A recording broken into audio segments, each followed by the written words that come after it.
Բայց երբ որ անձը միայն բղավում է, վիրավորում է, հարց է տալիս եւ չի ուզում լսի հարցը եւ խոսում է նույն խոսույթով, ինչ որ եռագլուխ կուսակցության անդամներն են, նարատիվը նույնն է, այսինքն նպատակը չէ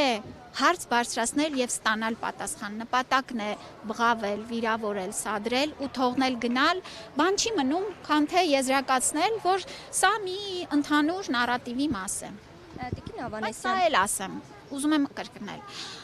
Սա ճիշտ հակառակ ազդեցությունն է ունենում, ինչը որ փորձում են հետևել ընդդիմադիրները։ Մեր ժողովուրդը չի սիրում ագրեսիա, մեր ժողովուրդը չի սիրում նման անադեկվատ վարքագիծ եւ ես ձեզ վստահեցնում եմ, ամեն այսպիսի դեպքից հետո շենքից մեր աջակցությունը կրկնապատկվում է։ Տիկին Ավանեսյան, բայց այդուհանդերձ, օրինակ, ինչքան էլ խոսույթը քաղաքացու լինի կոշտ, սադրող, պետական պաշտոնյան ավելի զուսպ չպիտի լինի։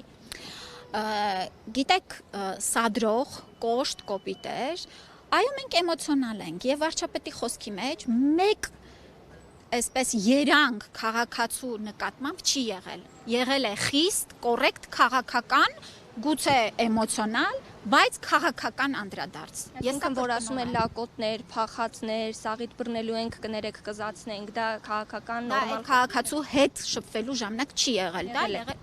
եղել է քիչ առաջ։ Ասում են, Այդ եթե դուք կնոջ ռոբեք, հետ այո, ասում են, եթե դուք ռոբնեք, Այո։ ապա ձեզ բռնելու ենք, կզացնենք, լակոտներ, փախածներ։ Եվ դա արտահայտում է այն, ինչ նրանք կան, սա քաղաքական ելույթ է։ Եթե այդպես չեք կարծում, կարող եք դիմել հակակոռուպցիոն այդ կոմիտեին, նրանք կգնահատեն, բայց եղել են դեպքեր, երբ որ նախընտրական շրջանում, այո, քաղաքական խոսույթն էլ շատ ավելի սուր է։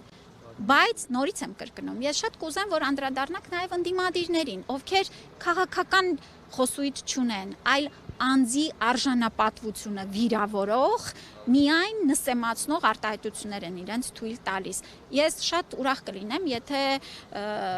էթիկայի այդ հանձնաժողովը կարողանա բոլոր դեպքերը